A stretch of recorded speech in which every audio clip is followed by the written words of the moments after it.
Good afternoon and welcome to the Petra Diamonds Limited investor presentation. Throughout this recorded presentation, investors will be in listen-only mode. Questions are encouraged and can be submitted at any time by the Q&A tab situated in the right corner of your screen. Just simply type in your questions and press send. The company may not be in a position to answer every question it receives during the meeting itself. However, the company can review all questions submitted today and publish responses where it is appropriate to do so. Before we begin, I'd like to submit the following poll. I'd now like to hand you over to Richard Duffy, CEO. Good afternoon to you, sir. Good afternoon, everybody, and thank you for joining us today for our discussion on Petra's first half operating update for financial year 2024, being the period ending 31 December 2023, as well as an update on the outlook for Petra and the diamond market. I'm Richard Duffy, CEO, and with me is Jacques Breitenbach, our CFO, who will cover the key financial metrics a little later on. After taking you through our presentation, we'll open up for any Q&A. As always, we begin with safety, which remains our number one priority. We are pleased to see that our renewed safety focus on remedial actions and behavior-based intervention programs has supported a reduction in both lost time injury frequency rate and lost time injuries to 0.15 and 5 respectively in the first half of this financial year 2024, as compared to the similar period in financial year 2023. Turning to our operations, total run-of-mine tonnes increased 8% from H1 financial year 2023 and by 57% from H2 FY 2023, mainly driven by the restart and ramp-up of our operations at Williamson, as well as the ongoing stabilisation of our operations at Finsch and Cullinan Mine. This saw total diamond production increasing by 2% from H1 financial year 2023 and by 13% from H2 financial year 2023. With remediation steps continuing to take effect at both our underground mines, diamond production has reverted to planned levels, although ongoing volatility is to be expected at Finsch over the next few quarters as the upper block 5 sub-level cave matures. As a result, we are reiterating our guidance of 2.9 to 3.2 million carats for this financial year. And as stated earlier in November, we expect this will be towards the lower end of the guidance range. I will now hand over to Jacques, who will run through some of the key financial metrics. Jacques? Thank you, Richard. Revenue for the first half total $187.8 million, a 9% increase on fiscal half 1 for FY 2023.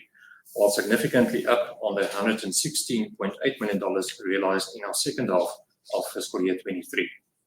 Revenue for this reporting period was supported by increased production, while also benefiting from the deferral of sales from H2 FY 2023.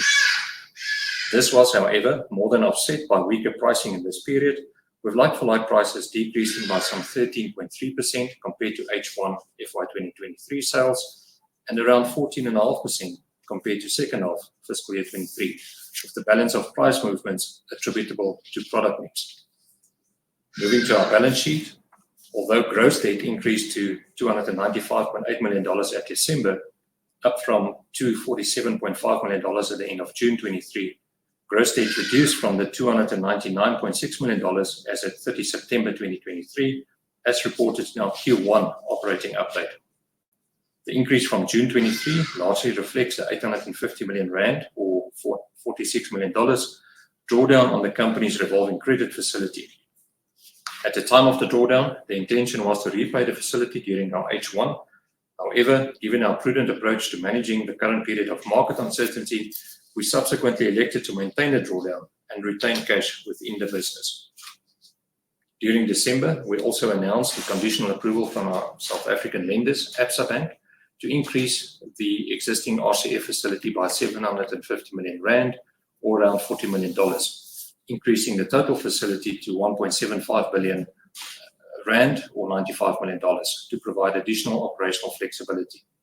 Work is ongoing and on schedule to complete the amendment to increase this facility in due course. Consolidated net debt stood at $212.3 million, an increase from $176.8 million at the end of June.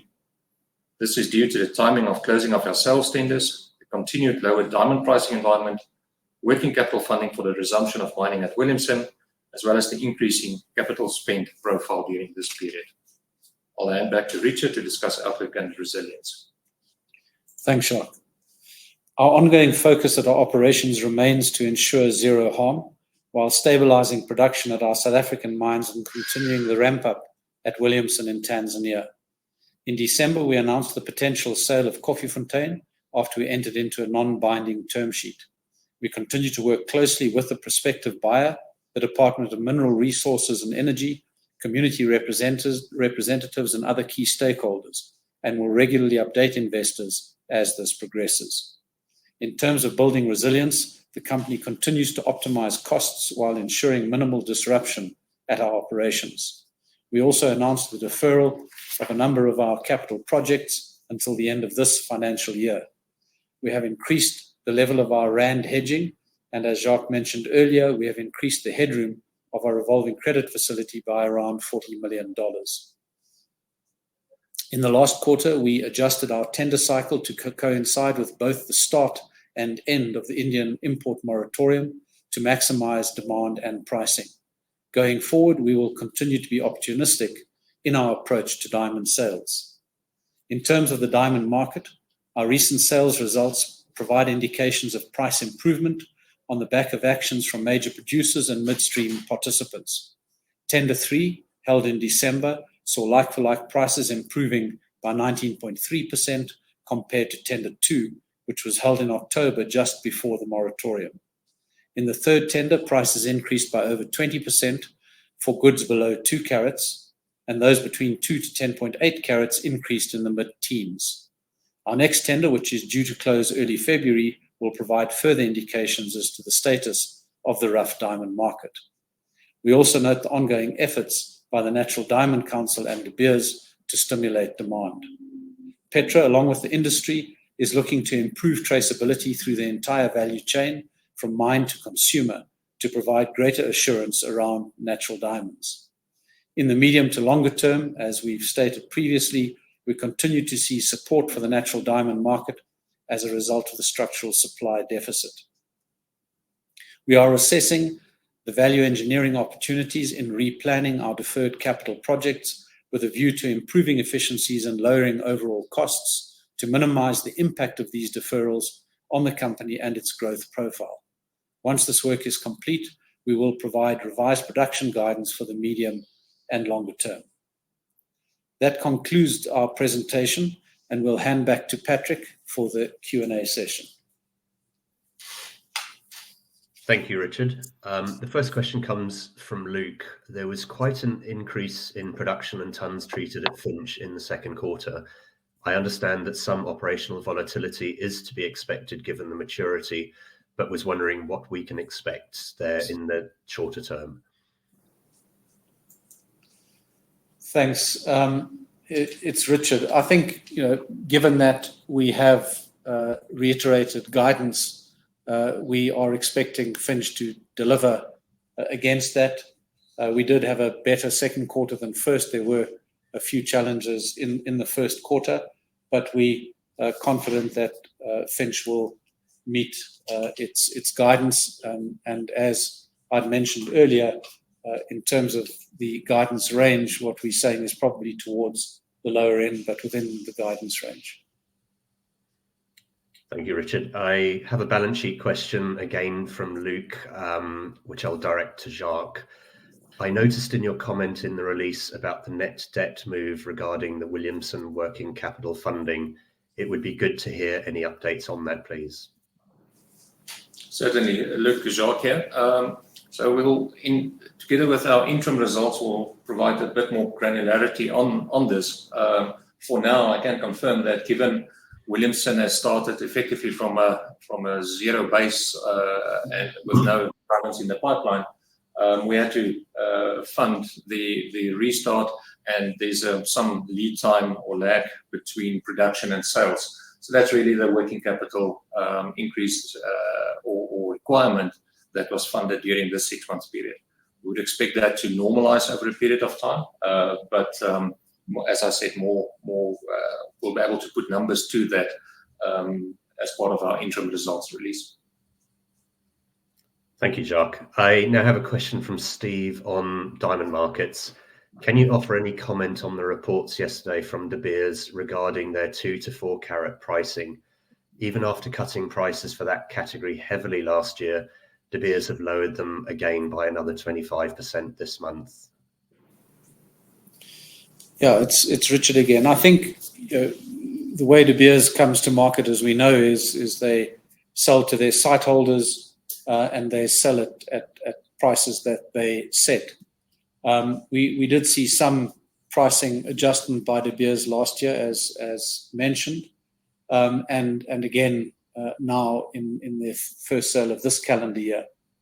Our own view is that what that does is it really just brings their prices in line with the market, and we don't expect that to have any significant impact on our pricing. So it really is aligning with the market more than anything else, and we've seen market prices based on recent sales. So I wouldn't expect there to be any further cuts on their part, given where the market is. And obviously, with our upcoming tender early Feb, we'll get an indication of what that all looks like. But from our perspective, again, really just aligning with the market. Thanks, Richard. A similar question from Paul in respect of the Indian sales moratorium, which is obviously now ended. Is there any sort of colour or intel we can provide on, say, the midstream market and inventories in the pipeline? Look, I think it's still fairly soon after the end of that moratorium. Certainly the factories are up and running. We don't have indications of inventory accumulating, but we'll really need to see how things pan out over the coming months. But I think there has been some restocking on the back of the festive period, and the moratorium certainly assisted with that, and we attribute much of the price improvement to their actions together with those of the majors, as I mentioned. So probably need a little more time to see, but for the moment, there's those actions around the moratorium certainly seem to have helped in destocking and reducing inventory levels in the pipeline. Thank you, Richard. There are no further questions on the webinar Q&A, so I'll hand back to you to close the call. Thank you. Thanks, Patrick, and thank you to all of you for attending our presentation, and we will speak again when we release our interim. So thank you for your attendance and goodbye. Richard, Jacques, thank you for updating investors today. Could I please ask investors not to close the session, as you'll now be automatically redirected to provide your feedback in order that the management team can better understand your views and expectations. This will then take a few moments to complete, but I'm sure will be greatly valued by the company. On behalf of the management team of Petra Diamonds Limited, we'd like to thank you for attending today's presentation, and good afternoon to you all.